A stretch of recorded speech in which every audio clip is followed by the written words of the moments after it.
I gotta make it, right? So one of the things that you can do from home is pretty much like that simple question where you look at yourself in the mirror. You're like, who are you? What do you want to accomplish? What do you want to do? You say that out loud? Is it something Well, you I do? wouldn't say it out loud, but I think about it. What if you did say it out loud? Well, if you said it out loud, Would it be more it's a little powerful? Your Roommates might think it's weird. It might be weird. What are you doing? What are you doing with yourself? Who are you? Who are you? But it's kind of one of those things that it's a good time. We're in a time right now where we can look at ourselves and work on the things that we need to work on. Normally, because of our work, whatever we're doing, our daily lives, we don't make the time for it. Yeah. Now's the time. Now you have to be home. Now you have to be comfortable with yourself. Now you have to ask yourself, okay, what can I improve? Where can I get better? If you want to get better, of course. I mean, if you're settled and you feel like that's okay, then fine. I respect that. Good for you. But it's definitely a good time to reevaluate and see where can I improve. You know, Absolutely. If I like to go to a gym and I feel strong, well, how about I improve in stretching? What if I spend 30 minutes stretching now, improving my flexibility? Do things that we normally don't spend the time on. Just get better at it. I think that every day is an opportunity to get better at something. It's just whether or not you want to take advantage of it. So. Right. Well, I would argue that it's kind of always been the case, but It is. certainly now that the spotlight is on it, the value of time has truly dropped to what you can do with it. You know, we're governed by hourly wages, and you know, like you're either at work or you're on PTO or it's the weekend. Like that's kind of one of three cases for people's time, or your sleep, right?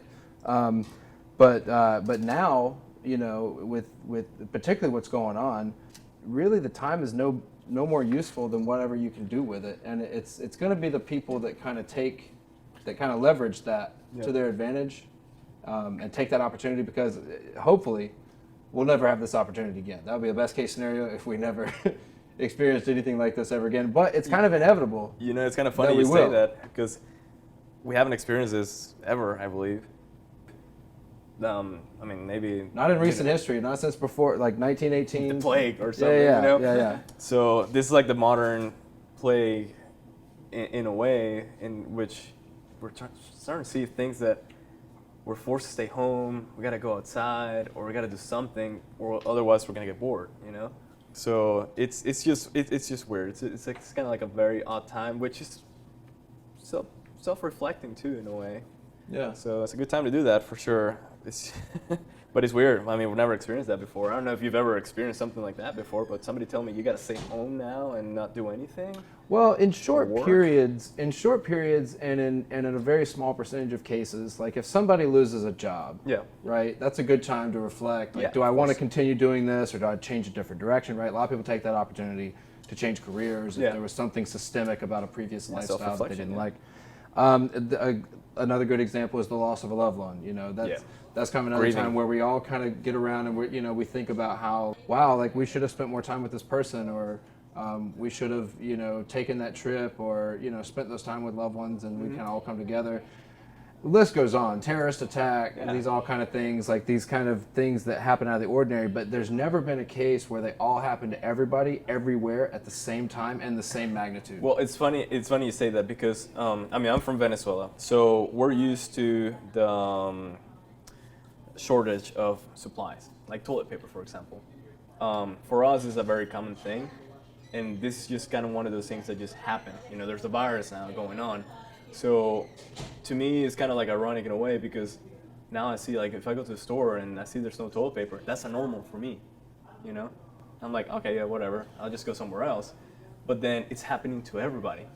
So in a way, it's like I've dealt with something like this before, but it's almost like it seems kind of surreal, because you're in a first world country, and everything's supposed to work, have a flow, and then all of a sudden the whole world is going through that. Would you say this is the one and only time that many people in these wealthy countries have ever had a glimpse at what it could possibly be like to live in a third world? Yeah. Do you think that's a good thing for because the first world to see that? It's testing everybody. It's testing. That's where I go back to. Look at yourself in the mirror and ask yourself, who are you? Are you going to be the person that goes to the market, to the superstore, market, whatever, and buys 3 boxes of toilet paper and leave nothing for anybody else? Or are you going to say, hey, I'm going to do this one, I'm going to take one so that somebody else can do it? So it's a good opportunity to ask yourself who you are, how can you help others, Are you doing something that's going to be valuable? And are you grateful for what, those who are the first responders are doing? So I think it's going to create a lot of empathy.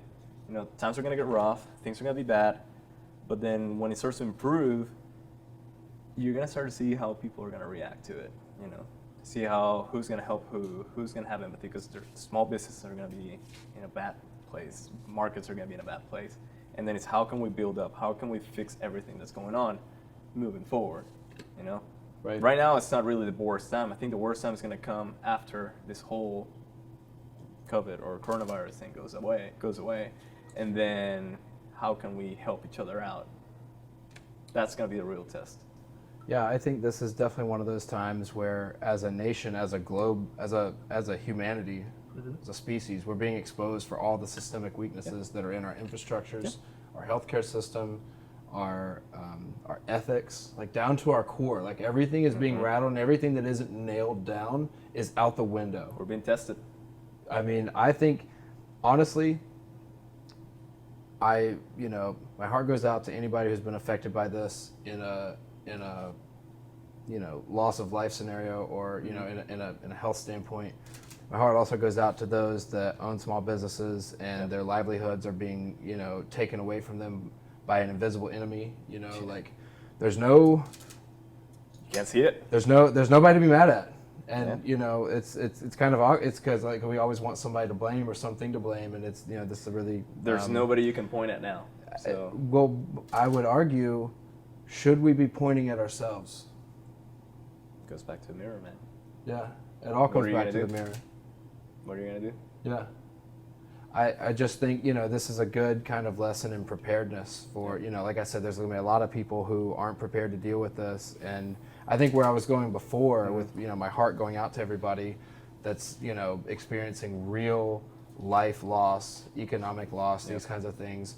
But that being said, do you think that this is a healthy thing, a healthy test, one of those tough love type scenarios, straight from Mother Nature, in terms of hey, you don't have an emergency fund? You remember that?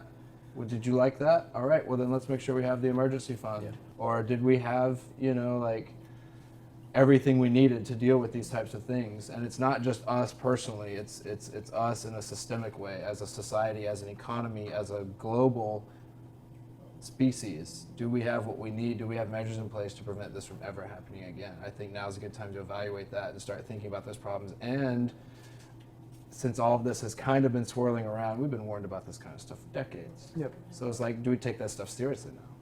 I think now's the time to take it seriously. Gotta take it serious now. I'd say so. We didn't take it serious before, now we gotta take it serious because it happened.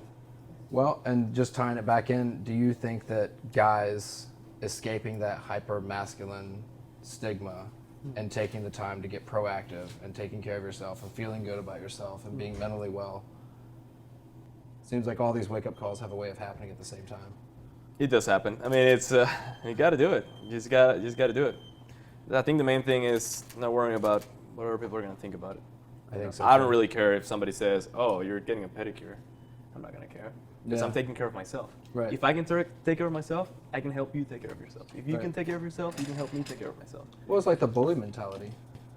The bullies are really picking on people, not because they're stronger or any better. It's in fact because they are weak. Yeah, but that's the thing with the bullies though. The moment you stand up to them, the moment you stand up to the fears and you like face them, he stops. Yeah. It's kind of like when you have insecurities. The moment you express your insecurities, they lose the power over you because now you know what it is. Now you know how to deal with it. Now you put it out there. Just take care of it now. Yeah. Well, that's certainly a lot to digest. We'll probably wrap it up there. We went deep. It's good. I think that's probably a good place to wrap it up. We've touched on some things. We've got some things for people to kind of ponder on. But yeah, we appreciate you joining us. And another episode will sit much closer. And everybody stay well out there. And we appreciate you tuning in. Stay tuned for the next episode of Going Nuts, brought to you by Mimosa Nail Bar and Save a Nut. Stay well. Wait, Danielle also put it in what do you guys think about yoga? You guys do yoga, that's right. Well, that kind of goes back to the whole mindfulness thing. Yeah. I I'm think, horribly inflexible. you know, So my yoga, the extent of my yoga is probably that of a novice kind of coming into the field. But no, I think it's relaxing. I'll put it this way. So I'm a guy like I used to just like to work out Yeah. and like stretch at the end of it. I started taking yoga like once a week. Once a week. And then after a month or so, I noticed that my flexibility got better. Yeah. Certain things got better. So I think that, for example, if you're, and not just a guy or a girl, so if you're somebody that likes to go to the gym and lift and just, bulk up, whatever, it's important to also work on stretching, relaxing, the opposites. Everybody will always wants to work on the strengths, but nobody wants to focus on the weaknesses. And I'm not saying stretching is a weakness, but same thing if you're, let's say if you're a runner or if you're a yogi, is that Yogi, I think so, yeah. It might be convenient to sometimes go work out. So it's kind of like switching it up, getting uncomfortable. That's how you change. So it's getting out of your comfort zone and switching it out. So me as a guy who likes to go to a gym, whenever I go do yoga and I have to do that downward dog thing, and I'm like, I'm thinking that's a push-up. I get tired by the half hour of it because it's something completely different. I'm stretching, relaxing, something completely different. But that's where I get uncomfortable. So if I was somebody doing yoga and then you go to lift, it's the complete, it changes everything. Now you're tight and you gotta put strength. So I think it's a good thing. I think it's a In good yoga, thing. for sure, it's good. I mean, I don't do it as often as I would like to, but I should. And quarantine checkbox checked for yoga, right? Something you can do by yourself. You can do it by yourself. There's a lot of live streams going online, and Yeah. you can always do that. You don't need equipment or anything. Yeah, you need a mat. you need a $5 mat. Yeah, and relax. And a Bluetooth speaker is nice. Some nice natural lighting is good. So most of these things, our audience can. And it goes back to your mind, like I said, mind, body, and craft. Yeah, absolutely. Come I on, like your that. mind and your body at the same time. I like that triangular mind, Yeah, body, you keep craft. those in line. That's where the good stuff happens. There might be a T-shirt idea in there. That might be good. Do we have any other questions from the audience, a live stream, Instagram, or any of the other particulars? Rachel says we're gonna have to work on your flexibility. So. Oh, okay. Well, I can appreciate that. Like I said, mine is utterly horrendous. It's horrendous, but we're gonna get you flexible. I can touch my These toes. hammies are I'm happy tight. with that. I can These touch my hammies are toes. tight. That's good. So, yeah. All right, cool. Well, we'll sign off here. Hope Yes. everybody stays well. Everybody, please stay safe. Yeah, we'll leave it at that. Go nuts. Wash your hands. Go nuts. Wash your hands. See you guys next time. Yes.